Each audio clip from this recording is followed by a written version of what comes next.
And then when I became aware of how this technology was being used, and in a way more importantly, how it was being portrayed by the likes of Monsanto in terms as something that was very precise and predictable. I remember one of the first expressions I came across, that genetic engineering or genetic modification was a natural extension of traditional breeding methods.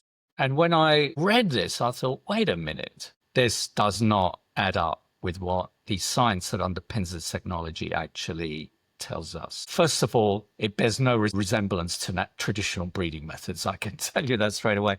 Genetic engineering method to this day, whether it's old style gene addition, what we call transgenic genetic engineering, or this now new wave of new generation genetic engineering technologies, including the gene editing with the CRISPR system and so on and so forth. None of these bear any resemblance to traditional breeding. They're totally artificial laboratory procedures that you use to genetically modify plant cells, from which you then generate whole plants, then go through a selection process to identify ones that you think have the properties that you're seeking. But also the way it was being the technologies was how it was being portrayed then, and even more so now, about how precise it was and how you could predict all the outcomes from it. Again, I'm afraid that simply just doesn't make any sense, doesn't add up to really what goes on during the procedure.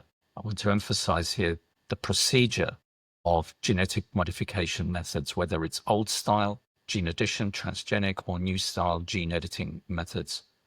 They come as an innate, as part of the package of the procedure that's used to generate these products. They innately come with a major unintended DNA damage element, those mutations, distributed, scattered around the DNA, the genome of the target organism, plant in this case. And so they come with a major unintended DNA damage component, and stemming from that, both in terms of both the intended change and the unintended DNA damage changes, a major unpredictable element as well.